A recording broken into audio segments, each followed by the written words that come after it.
what results have you seen? I know it's a relatively small time that you've started testing. It's been 3 weeks.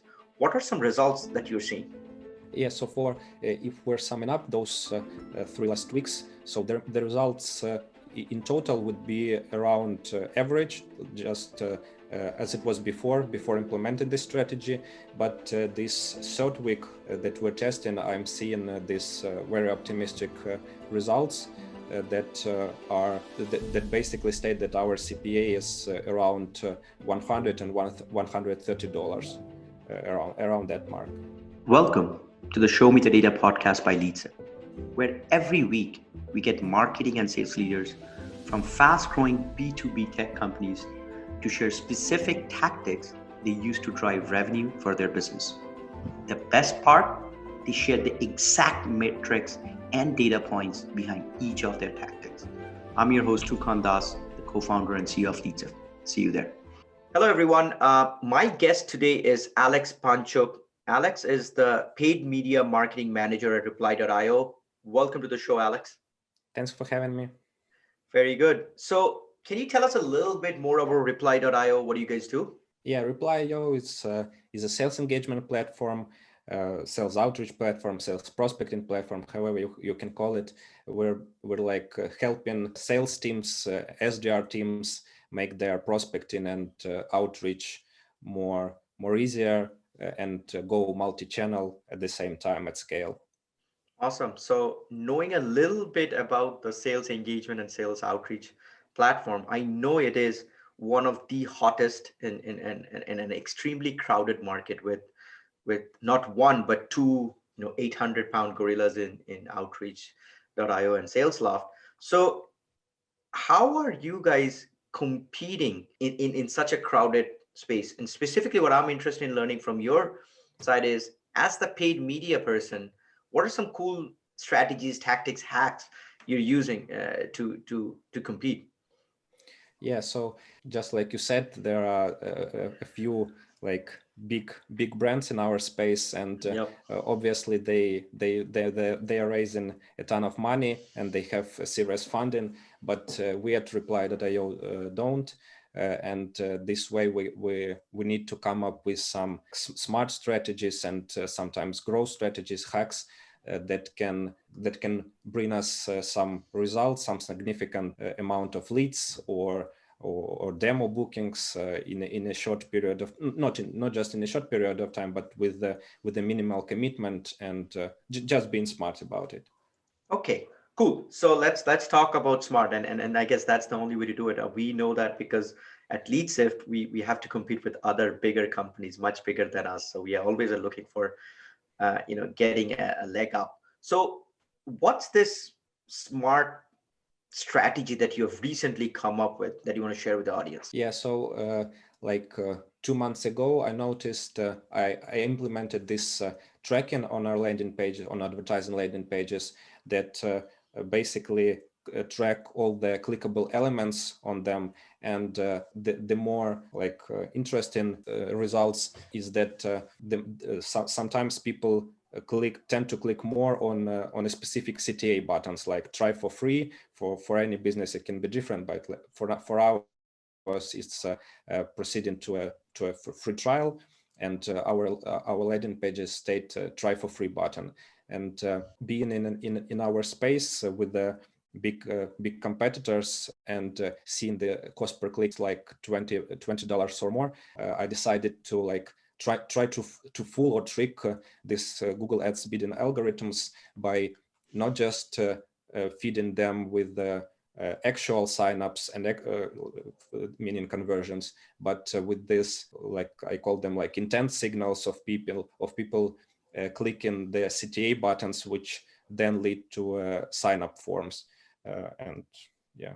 Got it. So can you explain a little bit, how are you feeding that data in Google? Like, what does that process mean? What do you mean by feeding it?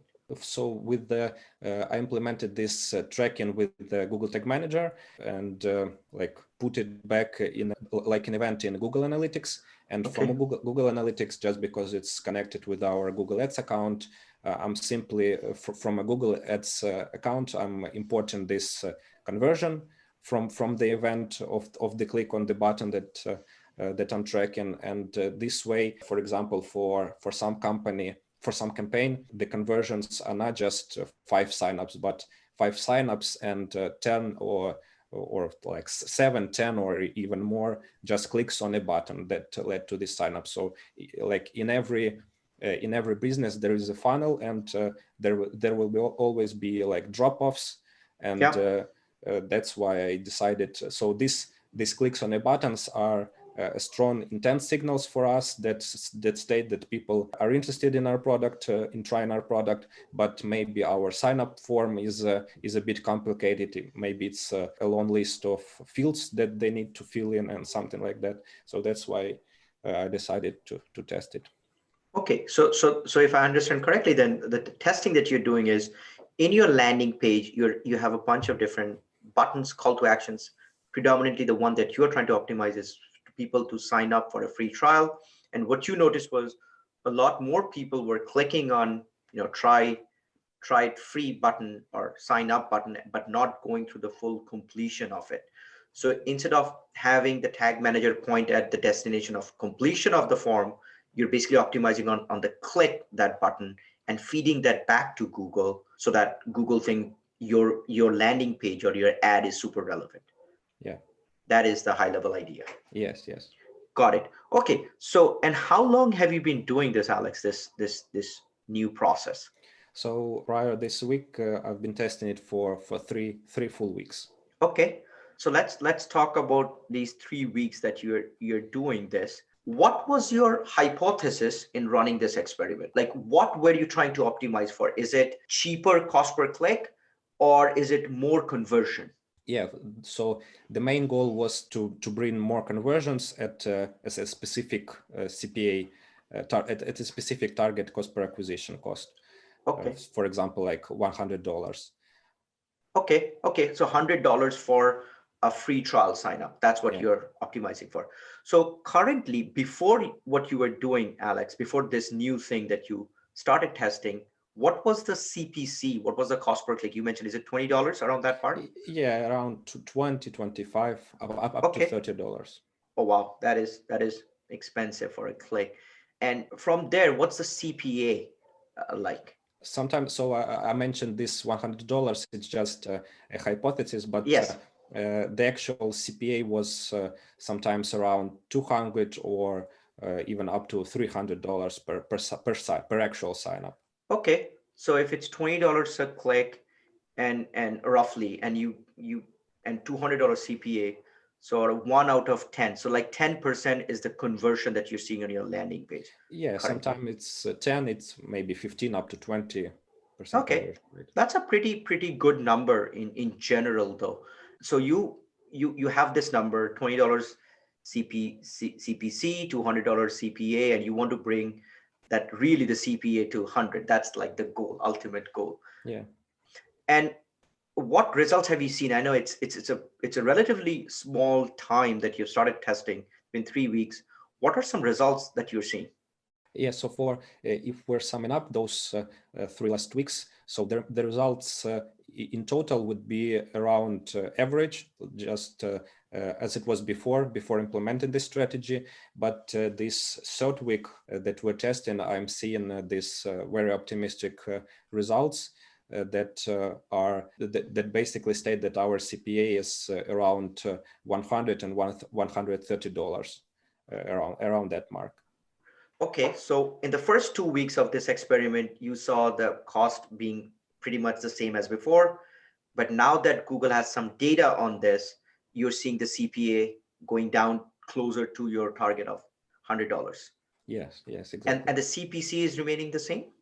CPC is also for this last third week is also lower than it was before. So when it, for example, it was around on an average $23 prior to this testing, and right now this third week shows CPCs around $20. So $3 difference. Got it. Okay, so then if you are getting in the third week, if you have gotten 4 or 5 signups at this number, so your conversion rates are increasing too from 10%. Yeah, it's their conversion, they're increasing a bit. Yeah.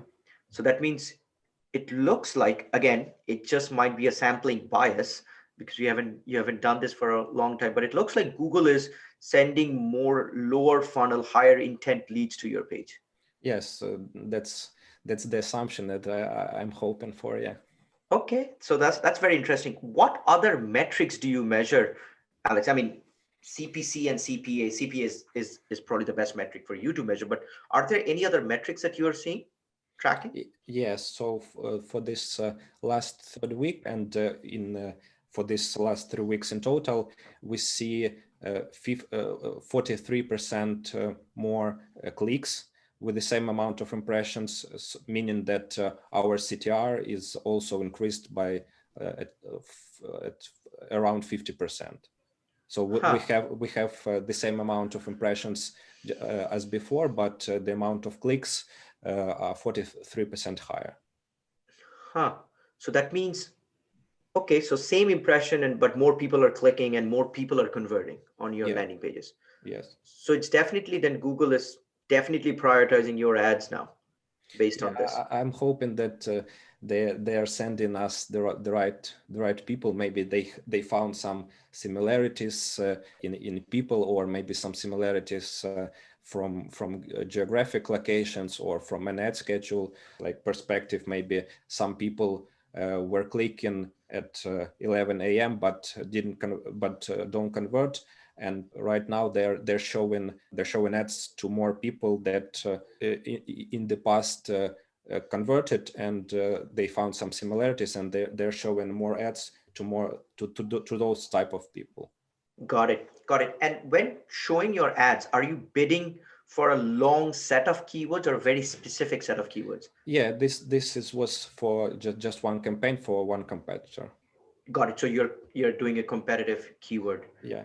and you are not running this strategy for other I'm of the running campaigns. this. Yeah, we're running this for other campaigns, but the results are still.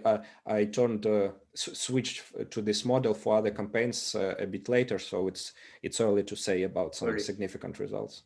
Got it. And do you have a different landing page for every single campaign, Alex, or is it a similar landing page? Yeah, if it's whether it's competitor different competitor campaigns, yeah, it's a specific landing page for competitor, or I designed this specific landing pages for a different set of keywords, like one keywords that contain sales outreach, the other one is sales prospecting, the other one is outbound sales, and although you can lead them to one specific page, if you're for example trying to book demos, you can lead just to one specific page, but I'm seeing this higher quality scores for this more optimized landing pages for these specific keywords. And this in this way, yeah, there's not a lot of combination of keywords like sales prospect and outbound sales. And yeah, so we created around 10 or 15 landing pages, and we're running ads on all of them. Got it. And what are you using for the landing page, Alex? We built this tool internally, where our website is based on WordPress, and I've come up with this research based on some cool websites that I know, and I asked our front-end developer to like code them so I can use them just like in any landing page builder like Instapage or Unbounce. And so we're having this internally, and if I need any landing page, we have from 15 to 25 different landing page blocks that I can use for different purposes, with different CTA buttons, and with a whole lot of different criteria that I can change. And so it's very flexible for us to do any landing pages. Got it. And one question you mentioned, the whole idea, this idea triggered in your mind is because you were noticing more people clicking versus actually converting into a free trial. Do you, is one of the optimization, are you guys thinking of doing is maybe simplifying the sign up process, or that's that cannot be really changed? this point? I tried to change it, but right now it's not my jurisdiction, so to say. And of course, I'm back in the days, like two years ago. I started here working here like 3+ years ago. But up to 2 years ago, we had like this much simpler form that we just had like work email and password, and then you're in our platform. So the conversion rates obviously were higher. Very But high. then we tried to implement. Our product managers try to implement this lead scoring system by asking them some other questions beyond work email and password, and that's why the sign up form got a little more complicated. Makes sense. And just from a funnel perspective, so you acquire a free trial. How many of these free trials? Well, how long is the free trial, or is it Free trial always is 14 forever? days. 14 For days. 14 14 days. 14-day free trials. And what percentage of these free trials are you guys seeing converting into paying customers?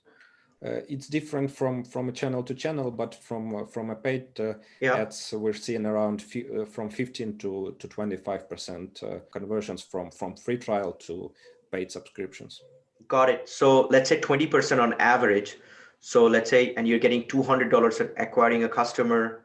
So for every 5 free trials, one of them is on an average converting. So for $1,000, you're acquiring a paying customer. But for $1,000, if you take this campaign for a competitor, but we have a lot more campaigns that are cheaper with the same specific. It's just this campaign with a very high CPCs for one competitor. Some other campaigns have lower CPCs, and back in the days also we had CPCs even for that competitor like up to $5. So you can imagine my depression, so to say, from $5 to $20 per click.